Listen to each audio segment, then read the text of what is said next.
Hello friends, அனைவருக்கும் வணக்கம். இது என்னென்னு சொல்லிச்சேன்னால் இந்த மாஸ்டரிங் ரீடிங் ஸ்ட்ராட்டஜின்னு சொல்லி ஷேர் மார்க்கெட்டில் இருக்கிற சில பேசிக்கான சில அட்வான்ஸான டெக்னிக்கல் சிஸ்டம் சம்மந்தமாக இந்த வீடியோவில் பார்க்க போகிறோம். இது ஒரு கண்டினியூவாக ஒரு ப்ராசஸ் கொண்டு போவோம். எவ்வளவுக்கு கொண்டு போகலாம்ன்றது ட்ரை பண்ணுவோம். என்ன விடயம் என்று சொல்லிச்சேன்னா, நான் நிறைய வீடியோ போட்டிருக்கேன். அது ஒழுங்கு இல்லாமல் இருக்குது. என்னென்னு சொல்லி சொன்னால் ஆர்டர் வைஸ் இல்லாமல் இருக்குது. என்னென்னு சொன்னால் ஒவ்வொரு தரம் ஒரு சப்ஜெக்ட் பிடிக்கக்குள்ள அந்த சப்ஜெக்ட் தொடர்பான விடயத்தை போடுறது. ஆகவே ஒரு தொடர்பில்லாத விடயம் மாதிரி இருக்குது. ஆகவே ஒரு கண்டினியூவான ப்ராசஸுக்காக இது ஒரு கோர்ஸ் மாதிரி கொண்டு போகும்னு நினைக்கிறேன். பாருங்கள், என்ன மாதிரி என்ன விடயம்ன்றதை பாருங்கள். உங்களுக்கு தெரிஞ்ச விடயம்னு சொல்லிச்சுன்னா அதை ஸ்கிப் பண்ணுங்கள். மற்ற விடயத்தை நீங்கள் ஆட்டோமேட்டிக்காக லேர்ன் பண்ணி கொண்டு போங்க. இதில் சில அட்வான்ஸ் விஷயம் இருக்குன்னா 2025க்கு ஏற்ற மாதிரி சில ஏஐ சம்பந்தமான விடயங்கள், அதாவது ரேடிங்கில் இருக்கிற சில அட்வான்ஸ் டெக்னிக்குகள் ஸ்ட்ராட்டஜிகள் இதில் இருக்குன்னு நினைக்கிறேன். நீங்கள் உள்ளுக்கு பார்த்து கொண்டு போங்க. சரியா? இது பார்த்தீங்கன்னா தெரியும். இதில் கோர்ஸ் ஆப்ஜெக்ட் நம்ம ஒருக்கா சொல்கிறேன். நான் என்னென்னு சொல்லிச்சுன்னா, இது என்னத்துக்காக வேண்டி டிசைன் பண்ணிக்கிறேன்னு சொல்லி. இது பார்த்தீங்கன்னா தெரியும், ஒரு பேசிக்கான நாலேஜ் ரீடிங்கில் இருக்கிற ஆளுக்கும் அடுத்தது ஒரு அட்வான்ஸ் அவர் என்ன மாதிரி சில அட்வான்ஸான டெக்னிக்கலை லேர்ன் பண்ணிக்கொள்ளலாம் என்றபடி தொடர்பாகத்தான் இந்த கோர்ஸில் மெயின் நோக்கம். இது அடுத்தது இது பெரும்பாலும் ஒரு 12 வீக் அப்படி இது போகும்னு நினைக்கிறேன். நான் பெரும்பாலும் ஒரு வீக்குக்கு ஒரு வீடியோவாவது போடுறதுக்கு அல்லது ஒரு வீக்குக்கு 2 அல்லது 3 வீடியோ போடுறதுக்கு யோசிக்கிறேன் நான். இது ஒரு கண்டென்ட்டை பொறுத்து என்ன மாதிரி சில வேளைகளில் ஒரு சாப்டருக்கு ஒரு வீடியோ போதுமான இருக்கலாம். சில வேளைகளில் 2 வீடியோ போதுமான இருக்கலாம். அதில் உள்ளடக்கங்களை பொறுத்து நான் உங்களுக்கு இதை வடிவமைச்சு தரேன். அடுத்தது டார்கெட் ஆடியன்ஸ்ன்னு சொல்லி பார்த்தீங்கன்னா தெரியும், ஒரு பிகினருக்கு உரிய கோர்ஸ் தான் இது. பிகினர் அவங்க ஒரு என்ன மாதிரி அட்வான்ஸாக போகக்கூடிய மாதிரி ஒரு ரேடராக மாறக்கூடிய மாதிரி சில டெக்னிக்கல் சொல்லிக் கொடுக்கலாம்னு நினைக்கிறேன். அடுத்தது பார்த்தீங்கன்னா தெரியும், இன்டர்மீடியட் ட்ரேடருக்கும் அவங்களுடைய ஒரு புதுசான ஒரு சிஸ்டமேட்டிக் அப்ரோச்சை பில்ட் பண்ணுறதுக்கும் இந்த கோர்ஸ் ஹெல்ப் பண்ண நினைக்கிறேன். அடுத்தது இன்வெஸ்டருக்கு லாங் டேர்ம் அண்ட் ஷார்ட் டேர்மில் இன்வெஸ்ட் பண்ணுறவங்களுக்கு ஒரு சில விடயங்கள். அடுத்தது ஃபைனலாக அல்காரிதம் மெட்டிக் ட்ரேடிங்னு ஒரு விஷயம் இருக்குன்னு சொன்னால், நம்ம இந்த பைத்தன் கோடுகளை நம்ம சில நமக்கேற்ற மாதிரி சில மாடிஃபை பண்ணி எடுத்துக்கொள்ளலாம். மாடிஃபை பண்ணி ஆட் பண்ணுறதுக்கூடாக சில விடயங்களை நம்ம பாயிண்ட் அவுட் பண்ணி அது கூடாக ரேட் பண்ணக்கூடிய இருக்கும். அந்த விடயங்கள் கொஞ்சம் பார்ப்போம். இதுவும் பெரிய அளவில் எனக்கு ஒரு சிறிய அளவுலாம் தெரியும். இதை நம்ம ஒரு இந்த கோர்ஸுன்ற இறுதிக்கட்டத்தில் நம்ம பார்க்கக்கூடிய இருக்கும்னு நினைக்கிறேன்னா. அடுத்தது பார்ப்போம். ஃபஸ்ட்டாக இதில் இன்ட்ரடக்ஷனுக்கு கொடுக்குறேன். Introduction to financial market and ட்ரேடிங்கில் இதில் ஃபர்ஸ்ட் வீக் 2 அல்லது 3 செஷன்ஸ் இருக்கும். அதில் பார்த்தீங்கன்னா தெரியும், நீங்கள் டைமை இது செஞ்சு கொள்ளுங்கள். ஆனால் பெரும்பாலும் என்னுடைய வீடியோ ஒரு 30 நிமிடத்துக்குள்ளே தான் ஒரு வீடியோ இருக்கும். அடுத்தது இந்த லேர்னிங் ஆப்ஜெக்டிவ் பார்த்துக்கொள்ளுங்க. டைம் என்னென்ன விஷயங்கள் இதில் நம்ம பார்க்க போகிறோம்னு சொல்லி. அடுத்தது சில விடயங்கள் நான் ஸ்கிப் ஆகிட்டு நான் மறந்துட்டேன் ஆட் பண்ணேன்னு சொல்லிச்சுன்னா நீங்கள் கீழே கமெண்ட்டில் நீங்கள் கொடுக்கலாம். இந்த விடயங்கள் ஸ்கிப் ஆகிட்டு இந்த விடயம் இந்த ப்ரெசன்டேஷனில் வரலன்ற விடயத்தை நீங்கள் கொடுக்கலாம். இதில் பார்த்தீங்கன்னா தெரியும், இந்த ஃபைனான்சியல் மார்க்கெட் சம்பந்தமாக புரிந்து கொள்வது. இதில் பார்த்தீங்கன்னா தெரியும் என்ன மாதிரி அது ஃபங்க்ஷன் ஆகுது. இந்த ஃபைனான்சியல் அண்டர்ஸ்டாண்டிங் எப்படி ஃபைனான்சியல் மார்க்கெட்டிங் என்றால் என்ன, அது எப்படி ஃபங்க்ஷன் ஆகுதுன்ற விடயத்தை நம்ம இந்த கோர்ஸ் மூலம் அறிஞ்சு கொள்ளக்கூடிய இருக்கும். இது குறிப்பாக ஷேர் மார்க்கெட்டில் இருக்கிறார்களுக்கு மட்டுமில்லை, ஒரு படித்து கொண்டு போகிற அட்வான்ஸில் படிக்கிற படியங்கள் மற்றவங்களுக்கு கொஞ்சம் பிரயோசனமாக இருக்கும். அடுத்தது பார்த்தீங்கன்னா தெரியும், இதில் என்ன மாதிரி ஸ்டாக் என்றால் என்ன, ஸ்டாக் எப்படி, ஸ்டாக் என்றால் என்ன எப்படி, அடுத்து ஃபொரெக்ஸ் ட்ரேடிங் சம்பந்தமாக ஃபொரெக்ஸ் என்றால் என்னன்ற விடயங்கள், அடுத்து கிரிப்டோ மார்க்கெட், இந்த 3 விடயங்களையும் இதில் பெரும்பாலும் பார்ப்போம். இது எப்படி டிஃப்ரெண்ட் ஆகுது என்ற விடயங்களையும் பார்ப்போம். 3 விடயம் இல்லை, அடிஷனலாக காமோடிட்டி மார்க்கெட் சம்பந்தமாகவும் பார்ப்போம். ஆயில், கேஷ், கோல்டு, சில்வர் போன்ற என்ன மாதிரி ப்ராடக்ட்களை வாங்குகிற விற்கிற தொடர்பாகவும் இந்த வீடியோவில் நம்ம பார்ப்போம். அடுத்தது இந்த ஃபைனான்சியல் மார்க்கெட்டில் இருக்கிற யார் மெயினான பார்ட்டிசிபெண்ட்ஸ், அவங்கள எப்படி அடையாளம் காண்ற விடயங்கள் தொடர்பாக பார்ப்போம். அடுத்தது இந்த ப்ரைஸ் மூவ் என்ன மாதிரி இந்த ப்ரைஸ்கள் மூவ் சில பார்த்தீங்கன்னா தெரியும், சில நாளில் ப்ரைஸ் கூடும், சில நாளில் ப்ரைஸ் வந்து குறையும். இது என்ன மாதிரி தீர்மானிக்குது, இந்த டிமாண்ட் என்ன, சப்ளை என்றால் என்ன, சென்டிமெண்ட் மார்க்கெட் என்றால் என்ன விடயங்கள் தொடர்பாகலாம் பார்ப்போம். நான் பெரும்பாலும் இந்த சென்டிமெண்ட் மார்க்கெட்ன்றது தனி வீடியோ பார்த்து போட்டிருக்கிறேன். நீங்கள் அது வேணும்னால் நீங்கள் போய் பார்த்துக்கொள்ளலாம். குறிப்பாக இலங்கையை பொறுத்தவரையில் இலங்கையினுடைய பங்கு சந்தையெல்லாம் தீர்மானிக்கிறது இந்த சென்டிமெண்டல் மார்க்கெட் வந்து இன்ஃப்ளூயன்ஸ் பண்ணும். சென்டிமெண்டல் என்ன சொன்னால், ஒரு நபர் இப்போ நம்ம வந்து தம்மிக்க ஒரு இலங்கையில் இருக்கிற ஒரு மிக பணக்காரர் ஒருவர் வந்து குறிப்பிட்ட ஒரு கம்பெனியுடைய பங்கை வந்து வாங்கக்குள்ள வந்து ஆட்டோமேட்டிக்காக அதனுடைய மற்ற முதலீட்டாளர்கள் வந்து அதை நோக்கி அந்த கம்பெனியுடைய பங்களை வந்து வாங்குவாங்க. அப்படியான சில சென்டிமெண்டல் மார்க்கெட் ஒரு காரணியினூடாக மற்ற மக்கள் வந்து தூண்டப்படுற அந்த பங்களை வாங்குறதுக்கு அப்படியான சென்டிமெண்ட் சம்பந்தமான விடயங்கள். அடுத்தது ரெக்கனைஸ் பேசிக் டூல்ஸ் என்ன மாதிரி, இதுக்குரிய பேசிக் டூல்ஸ்கள், ஓர்டர், அடுத்து ரேடிங் ஃபார்முகள் என்னென்ன வகையான இருக்குன்ற விடயங்களை வந்து பார்க்க போகிறோம். இந்த பெரும்பாலும் 4 விடயங்களையும் பார்ப்போம். ஸ்டாக் மார்க்கெட் மெயின் பிரதானமாக இருக்கும், கிரிப்டோவும் இருக்கும், அடுத்தது இந்த பொராக்ஸ் மார்க்கெட்டிங், அடுத்து கமாடிட்டி மார்க்கெட்டுக்குரிய விடயங்களும் மிக சிறிய அளவில் இருக்கும். நான் பெரும்பாலும் சொல்லப்போனால் ஸ்டாக் மார்க்கெட்டில் வந்து ஒரு 40%, அடுத்தது கிரிப்டோவிலையும் ஸ்டாக் மார்க்கெட் சம்பந்தமான விடயங்கள் ஒரு 40%, கிரிப்டோவில் ஒரு 30%, மற்ற பேலன்ஸ் வந்து ஃபாரெக்ஸ் அண்ட் கமாடிட்டி மார்க்கெட்டில் இருக்கக்கூடிய மாதிரி இருக்கும். அடுத்தது develop the basic minds of becoming discipline. ஒரு டிசிப்ளின் ரேட்டர்ன்ற ஒரு விடயம் எனக்கு வந்து இது வந்து மிக முக்கியமான விஷயம். என்னென்னு சொல்லி சொன்னால், ஒரு இன்வெஸ்ட் பண்ணக்குள்ள வந்து நம்ம சரியான ஒரு கம்பெனி ஐடென்டிஃபை பண்ணி அதனுடைய இன்வெஸ்ட் பண்ணதுக்கு பிறகு நம்ம ஒரு மைண்ட் செட்டாக ஒரு இந்த கம்பெனி நல்லதா, இது ஷேர்ஸ் வந்து குறைஞ்சி கொண்டு போகுதுன்ற இதுக்கு வந்து நம்ம வரக்கூடாது. அப்படியான ஒரு சரியான ஒரு தீர்மானத்தை வந்து எடுக்க வேணும். சில வேளைகளில் வந்து அப்படியான பங்கு வந்து விலை குறையக்குள்ள நம்ம சடனாக வந்து அந்த பங்களை வந்து விற்போம். ஆனால் என்ன செய்ய மாட்டோம், நம்ம பங்களை வந்து விற்று அடுத்த நிமிடத்தில் என்ன செய்யணும்னு சொன்னால் பங்குகள் வந்து சடனாக வந்து பெரிய அளவு அதிகரிப்பை வந்து ஏற்படுத்தும். இதனால் வந்து நமக்கு ஒரு நட்டமும் அடுத்த நம்முடைய எதிர்பார்ப்பு நிறைவேறாத நிலை ஒன்றும் ஏற்படும். அப்படியான விஷயங்கள் சம்பந்தமாக வந்து எப்படி மைண்டை வந்து பில்ட் பண்ணிக்கொள்கிற டிசிப்ளின் ரேட்டர் அப்படி மாறுறன்ற அப்படின்னு தொடர்பாக வந்து நம்ம இதில் வந்து பார்க்கக்கூடியதாக இருக்குமா.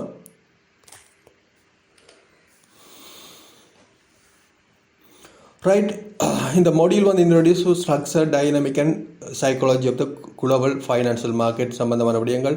இதில் வந்து மெயினாக வந்து இந்த சிஎஸ்சி சம்பந்தமான விடயங்களும், அடுத்தது இன்டர்நேஷ்னல் கிரிப்டோ எக்ஸ்சேஞ்ச் லைக் பினான்ஸை வந்து நான் உள்ள குறிப்பிட்ட உங்களுக்கு காட்டுறேன். இலங்கையினுடைய ஏட்ரேட் ஆப் அதுக்குரிய அந்த விடயங்களும், அடுத்தது பினான்ஸுக்குரிய ஆப், நிறைய இலங்கையிலேருந்து ரேட் பண்ணக்கூடிய கிரிப்டோ ரேட் பண்ணக்கூடிய நிறைய அப்ளிகேஷன்ஸ் இருக்குது. பார்த்தீங்கன்னா தெரியும், பினான்ஸ், கேட்ஐயோ, அடுத்தது KuCoin ஒன்று இருக்குது, அடுத்தது MEX என்று நிறைய எக்ஸ்சேஞ்சுகள் இருக்குது. வேணுமென்று சொன்னால் அதுலேயும் கொஞ்சம் கொஞ்சமாக விடயங்களை வந்து நம்ம பார்ப்போம். அடுத்தது பார்த்திங்கன்னா தெரியும், technical analysis and strategy decision சம்பந்தமான மொடியூல்கள் சம்பந்தமாகவும் நம்ம இதில் வந்து பார்க்கக்கூடியதாக இருக்கும். அடுத்தது ஃபர்ஸ்ட்டாக வந்து பார்ப்போம். இதில் முதலாவது லெசன் வந்து பார்க்க போகிறது what are the financial market சம்பந்தமான விடயம் வந்து பார்க்க போகிறோம். அதில் டெஃபினிஷன் என்ன மாதிரி பர்பஸ்ன்ற சம்பந்தமாக நம்ம பார்க்கக்கூடிய இருக்கும். அடுத்தது 4 வகையான ஃபைனான்சியல் மார்க்கெட் சம்பந்தமாக இதில் வந்து நம்ம பார்ப்போம். இதில் ஸ்டாக் மார்க்கெட் வந்து பார்ப்போம், சிஎஸ்சினுடையது, அடுத்தது நியூயார்க், அது அவங்களுடைய அமெரிக்காவுடையது எக்ஸாம்பிளுக்கு போட்டிருக்கோம். அடுத்தது ஃபாரெக்ஸ் மார்க்கெட்டிங், அடுத்தது commodity market, gas, oil, silver, அடுத்தது கிரிப்டோ மார்க்கெட். பெரும்பாலும் இந்த கமாடிட்டி மார்க்கெட் எல்லாம் வெளிநாட்டில் இருக்கிறவங்க, வெளிநாட்டிலிருந்து கொண்டு வடிவாக செய்யக்கூடிய வாய்ப்பு இருக்குது. இலங்கையில் வந்து கொஞ்சம் குறிப்பிட்ட அளவு நம்ம ஒரு தேர்ட் பார்ட்டி அப்பு கூட தான் செய்ய வேண்டியிருக்கு. வெளிநாடுகள் இருக்கிறவங்க நிறைய வசதிகள் இருக்கும். நீங்கள் இதை அறிஞ்சு கொண்டீங்கன்னா நீங்கள் ஒரு யூஎஸ்ஏலேருந்தோ அல்லது யூகேலேருந்தோ அல்லது கல்ஃப் கண்ட்ரியிலேருந்தோ, துபாய் அல்லது கட்டார் போன்ற நாடுகளில் இருந்தோ நீங்கள் வந்து கமாடிட்டி மார்க்கெட்டில் வந்து ரேட் பண்ணலாம். இதில் நிறைய ரிஸ்க்கும் இருக்குது, ஆனால் நிறைய ப்ராஃபிட் இருக்குது, விடயங்களும் இருக்குது. ஆகவே நான் அந்த விடயங்கள் தொடர்பாகவும் சில விடயங்கள் நான் உங்களுக்கு எனக்கு தெரிந்த விடயங்களை நான் உங்களுக்கு சொல்லித்தரேன். அடுத்தது கிரிப்டோ ரேடிங்கை பொறுத்த வரைக்கும் பெரும்பாலும் எனக்கு ஒரு 5-6 வருஷத்துக்கு மேற்பட்ட அனுபவம் இருக்கணும்னா கிரிப்டோ மார்க்கெட்டில் எந்த பிரச்சனையும் இல்லை. கிரிப்டோ தொடர்பான நிறைய விடயங்களை உங்களுக்கு நான் தெரிஞ்ச அவ்வளோ விடயங்களை உங்களுக்கு சொல்லித்தருவேன். அடுத்தது பார்த்தீங்கன்னா தெரியும், இந்த மார்க்கெட்டில் ரோல் என்ன மாதிரி என்று சொல்லி, ரோல் ஆஃப் மார்க்கெட் எக்கனாமிக்கில் வந்து ஒரு நாட்டின் எக்கனாமிக்கில் என்ன மாதிரி இந்த மார்க்கெட் வந்து செல்வாக்கு செலுத்துகிற விடயங்கள். அடுத்தது இந்த ஒவ்வொரு கம்பெனியும் இந்த மாதிரி ஃபண்டை வந்து ரேஸ் பண்ணுறாங்க. நம்ம இந்த இலங்கையில் பங்குச்சந்தைன்னு சொல்லுவோம், ஐபிஓன்னு சொல்லுவோம். அடுத்தது ஐசிஓ ஐடிஓ வந்து பார்த்திங்கன்னா தெரியும், இந்த கிரிப்டோவில் வந்து யூஸ் பண்ணுறதுகள் அந்த விடயங்களையும் தொடர்பாக வந்து நம்ம பார்ப்போம். அடுத்தது மார்க்கெட் பார்ட்டிசிபென்ட்ஸில் வந்து மார்க்கெட்டில் வந்து நிறைய பேர் இருப்பாங்க. ட்ரேடர்ஸ் இருப்பாங்க, இன்வெஸ்டர் இருப்பாங்க, மார்க்கெட்டை தீர்மானிக்கிறவங்க இருப்பாங்க, மார்க்கெட் மேக்கர் இருப்பாங்க, புரோக்கர் இருப்பாங்க, ரெகுலேட்டர் பாடி இருக்கும். அது செக்னு சொல்கிற இலங்கை கவர்மெண்ட்டுக்குரிய சொந்தமான செக்யூரிட்டி பாடி. அடுத்தது சென்ட்ரல் பேங்க் வந்து இருக்கும். அந்த பாடிகள் வந்து இந்த ஷேர் மார்க்கெட்டை வந்து கண்ட்ரோல் பண்ணி கொண்டிருக்கும். இந்த விடயங்கள் தொடர்பாகவும் சில விடயங்களை நம்ம பார்ப்போம். அடுத்த ப்ராக்டிக்கலில் வந்து சில விஷயங்களை உங்களுக்கு நான் காட்டித்தரேன். அதுக்குரிய சின்ன லெசன் ஒன்று இருக்கும். இந்த சிஎஸ்சினுடைய ஆப்பை வந்து நம்ம ஒருக்கா பார்ப்போம். அடுத்த பைனான்ஸையும் வந்து ட்ரெண்டைக்குரிய சிமிலரிட்டியும் டிஃப்ரெண்ட்டையும் வந்து கம்பேர் பண்ணி பார்ப்போம். இதில் வந்து ட்ரெண்ட்லையும் வந்து டெக்னிக்கல் சம்பந்தமான விடயங்கள் இருக்குது. கூட வந்து நீங்கள் பைனான்ஸில் போய் பார்த்தீங்கன்னா தெரியும், அதில் நிறைய டெக்னிக்கல் வந்து யூஸ் பண்ணக்கூடிய இருக்கும். பெரும்பாலும் மார்க்கெட் வந்து பார்த்தீங்கன்னா தெரியும், அந்த ஷார்ட் வைஸ் அடிப்படையாக தான் அதில் மூவ்மெண்ட் வந்து கூட இருக்கும்.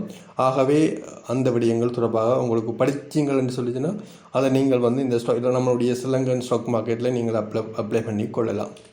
அடுத்தது லெசன் 2ல் வந்து ரேடிங் என்றால் என்ன,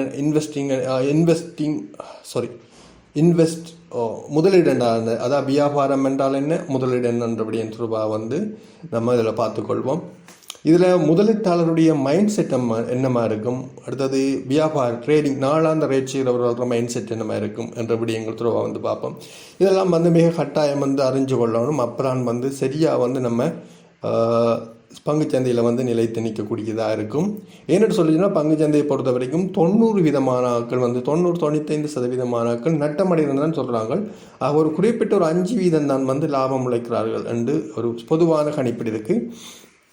அதற்குரிய காரணம் என்னன்னு சொல்லி சொன்னால், இந்த ஒவ்வொரு மக்களுடைய மைண்ட் செட் வந்து நிறைய பார்த்திங்கன்னா தெரியும், இந்தியாவில் பங்குச்சந்தையால் வந்து இழந்தவர்கள் நிறைய பேர், பங்குச்சந்தையில் லாஸ் பண்ணவர்கள் நிறைய பேர். காரணம் என்னன்னு சொல்லி சொன்னால், அவங்க பங்குச்சந்தை தொடர்பான எந்தவித அடிப்படையும் இல்லாமல் போய் காசை போட்டு பெரும்பாலும் என்னன்னு சொல்லி சொன்னால் ஒரு நம்ம உழைக்க வேணும், அதாவது அதிக லாபம் கிடைக்க வேணுமென்ற ஒரு நோக்கத்துக்காக கொண்டு இருக்கிற காசில் கொண்டு அப்படியே போடுறது.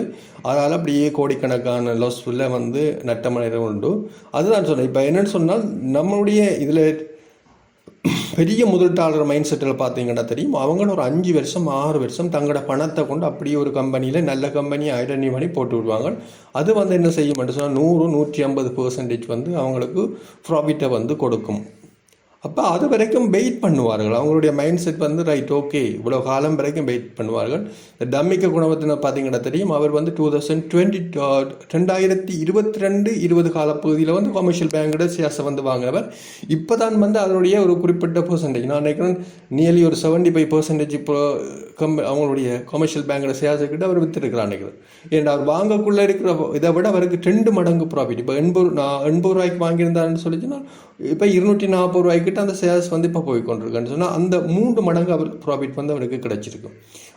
அதுதான் விடயம். ஆகவே வந்து இந்த விடயத்தை கவனத்தில் கொள்ளுங்க. நீங்கள் ஒரு லாங் டேர்ம் ஒரு காசை கொண்டு ஒரு நல்ல ஒரு கம்பெனியில் போட்டிங்களாக இருந்தால் அது வரைக்கும் நீங்கள் வெயிட் பண்ண வேணும். பண்ணி கொண்டிருந்தீங்கன்னா தான் உங்களோட அந்த முதலீட்டாளருடைய மனநிலையில் இருக்கும். ரேடர் மைண்ட் செட் அப்படி இல்லை. காலையில் போகிறாரா ஒரு ரேட் பண்ணி ஒரு 2% அல்ல 5% ப்ராஃபிட் எடுத்துகிட்டு அவர் வந்து மார்க்கெட்டை விட்டு வெளியே வந்துடுவார். அப்போ அந்த வகையான 2 விடயங்கள் இருக்குது. இந்த 2 விடயங்களை நம்ம கொஞ்சம் டீப்பாக வந்து பார்ப்போம். அடுத்தது ஷார்ட் டேர்மில் கிடைக்கிற ரிட்டர்ன்கள், லாங் டேர்மில் கிடைக்கிற ரிட்டர்ன் தொடர்பான விடயங்கள். அதாவது இந்த 2 விடயங்கள், ஷார்ட் டேர்மில் கிடைக்கிற லாபங்கள் ட்ரேடருக்கு கிடைக்கும், அதே மாதிரி இன்வெஸ்டருக்கும் ஷார்ட் டேர்மில் என்ன வகையான லாபங்கள் கிடைக்கும், ரிட்டர்ன் கிடைக்கும். இப்போ டிவிடெண்டுகள் பங்கு லாபங்கள் வந்து ஷார்ட் டேர்மில் கிடைக்கிறது, அதாவது ஒரு வருடத்துக்கு கிடைக்கின்றது. அடுத்தது கேபிட்டல் கெயின்னு சொல்லுவோம். இந்த பங்குகளுடைய பெறுமதி அதிகரிக்கத்தால் வர விடயங்கள் வந்து லாங் டேர்மில் நடக்கும். அது தொடர்பான விடயங்களையும் வந்து பார்ப்போம். அடுத்தது டைம் ஃப்ரேம் வந்து பார்ப்போம். இன்ட்ரா ரேட்டில் என்ன மாதிரி ஒரு நாள் ஒரு இன்ட்ரா ரேட் ட்ரேடிங்னு சொல்லுவோம். தினம் வந்து காலையில் வாங்கி பின் ஆரம்பிக்கிறது, அப்படியான விடயங்கள். அடுத்தது ஸ்விங் ட்ரேடிங். இதுவும் அதே மாதிரி தான். ஸ்விங் ட்ரேடிங் சம்மந்தமாகி கண்டினியூவாக வந்து ஒவ்வொரு யூனிட் ஒரு 50 யூனிட்டை வாங்குறது ஒரு ப்ரைஸுக்கு, திரும்ப 50 யூனிட்டை விற்கிறது, அப்படியான கண்டினியூவான ப்ரோசஸ். குறையக்குள்ளே வாங்குறது, கூடக்குள்ளே விற்கிறது. இது வந்து கூட வந்து கிரிப்டோவில் நான் சில விஷயங்கள் உங்களுக்கு இந்த பிட்ரூ சம்பந்தமான விடயங்களில் ஒரு ஸ்விங் ட்ரேடிங் சம்பந்தமாக காட்டியிருப்பேன். அடுத்தது பொசிஷன் ட்ரேடிங் கொண்ட விடயங்கள் இருக்குது, அதுவும் பார்ப்போம். அடுத்தது கம்பவுண்டிங் அண்ட் கேபிட்டல் க்ரோத் சம்பந்தமான விடயங்கள், என்ன மாதிரி கம்பவுண்டிங் என்ற விடயத்தை வந்து பார்ப்போம். குறிப்பாக வந்து இந்த கம்பவுண்டிங் ஒன்றுமில்லை, ஒரு கம்பெனியுடைய ஷேர்ஸை நீங்கள் வாங்கிட்டீங்க, குறிப்பாக வந்து உங்களோட கமர்ஷியல் பேங்க் ஷேர்ஸ் இருக்குன்னு சொல்லிச்சுன்னா கண்டினியூவாக நீங்கள் உங்களுடைய அதிகரித்து ஒவ்வொரு மாதமும் அதிகரித்து கொண்டு போகிறோம். உங்களுடைய வருமானம் வேறு ஒரு நல்ல ஒரு கம்பெனி ஒன்று நீங்கள் ஐடென்டி பண்ணிட்டீங்கன்னு சொன்னால் அதிலேயே வந்து ஒவ்வொரு மாதம் ஒரு 5000 நீங்கள் வந்து போட்டுக்கொண்டு இருக்கிறது.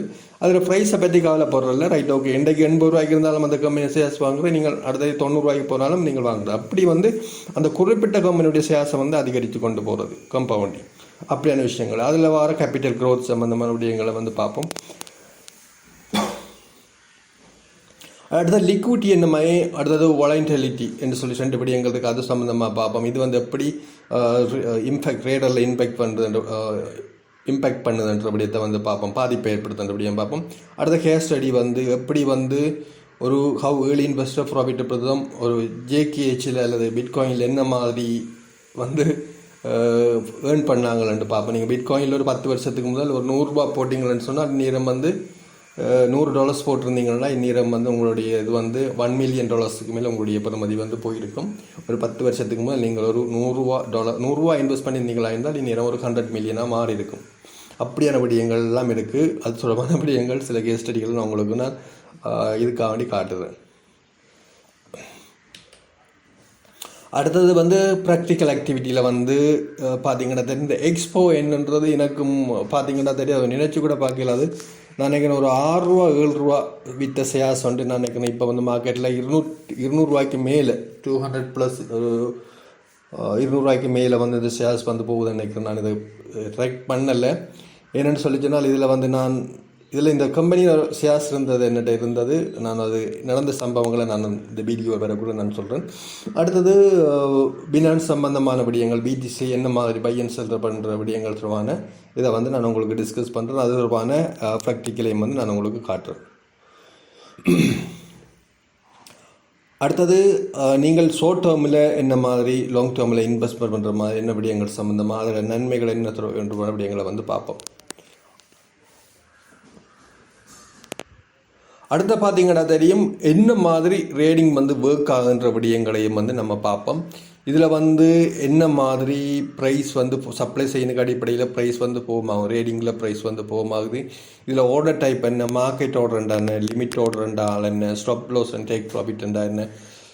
குறிப்பாக இது வந்து இந்த மார்ஜின் ட்ரேடிங் அதுகளில் வந்து கூட இருக்கும். அடுத்து கிரிப்டோவிலையும் வந்து ஃபினான்ஸ் ஆப்புகளில் வந்து இந்த மார்க்கெட்டோட லிமிட்டோட ஸ்டாப் லாஸ் அந்த விடயங்கள் எல்லாம் வந்திருக்கும். குறிப்பாக வந்து நம்மளுடைய சாதாரண சிஎஸ்சியினுடைய ட்ரேட் பிளாட்ஃபார்மில் வந்து இது வராது. டைரக்ட் மார்க்கெட்டோட அது இருக்குது, அல்லது நீங்கள் ஒரு ப்ரைஸை போட்டு நீங்கள் ஃபிக்ஸ் பண்ணலாம். அந்த விடயங்களை வந்து நம்ம பார்ப்போம் இருக்கா டீப்பாக. அடுத்தது ஆர்டர் புக் என்றால் என்ன, இது வந்துருக்கு. ஆர்டர் புக் வந்து நீங்கள் ஒரு 4-5 கம்பெனிக்கு நீங்கள் பை ஆர்டர் அடிச்சிங்கன்னா அதில் ஆர்டர் புக்கில் நீங்கள் பார்க்கக்கூடிய அந்த விடயங்கள். பிட் ப்ரைஸ்கள், ப்ரைஸ்கள் என்ற விடயங்கள் வந்து பார்ப்போம். நான் ஏற்கனவே சொல்லியிருக்கிறேன், இதில் வந்து பார்ப்போம், இந்த வீடியோவில் பார்க்கலாம். அடுத்தது மார்க்கெட் லிக்விடிட்டி அண்ட் வால்யூம் சம்பந்தமான விடயங்கள் பார்ப்போம். அடுத்தது basic introduction and candlestick chart சம்பந்தமாகவும் பார்ப்போம். அடுத்தது ப்ராக்டிக்கல் ஆக்டிவிட்டி, சிஎஸ்ஐ மொபைல் ஆப்போடைய விடயத்தும் பார்ப்போம். அடுத்தது பைனான்ஸ் ஸ்பாட் மார்க்கெட் டெமோவையும் வந்து பார்ப்போம். அடுத்தது இதனுடைய ஆர்டர் புக் அதுகள், அடுத்த buy and sell limit order விடயங்களையும் வந்து பார்ப்போம். இதுக்கு மேலதிகமாக நிறைய விடயங்கள் இருக்குது. ரைட், மொத்தம் வந்து 8 செஷன் கிட்ட 5 செஷனுக்கிட்ட வரும். இதில் வந்து இந்த 3 செஷனில் என்னென்ன உள்ளடக்கங்கள் இருக்கின்ற விடயங்களை வந்து பார்த்துட்டோம். மற்ற விடயங்களையும் பார்த்துட்டு இந்த கோர்ஸ் வந்து உங்களுக்கு கண்டினியூவாக போகும். சில முக்கியமான விடயங்கள் வந்து உங்களுக்கு தெரிஞ்ச விடயங்களை ஸ்கிப் பண்ணுங்கள், மற்ற விடயங்களை நீங்கள் அறிந்து கொள்ளக்கூடியதாக இருக்கும். இது குறிப்பாக வந்து ஒரு அடிப்படையில் வந்து தெரியாத நபர்லேருந்து ஒரு மீடியம் லெவலில் இருக்கிறவர் வரைக்கும் கூட, ஒரு மீடியம் லெவல், சில அட்வான்ஸ் லெவலில் இருக்கிறவர் கூட சில பிரயோசனமாக இருக்கும் என்று நான் நினைக்கிறேன். ஓகே ஃப்ரெண்ட்ஸ், இவ்வளவுதான். இதில் இந்த 3வது லெசன் பிறகு நான் இதை முடிக்கிறேன். அடுத்தது 4வது லெசன், அடுத்தது 5வது லெசன்ஸும் வந்து நான் கண்டினியூ ஆகுமா, அடுத்த வீடியோவில் கண்டினியூ ஆகும். ஓகே ஃப்ரெண்ட்ஸ், அவ்வளவுதான். நன்றி, வணக்கம்.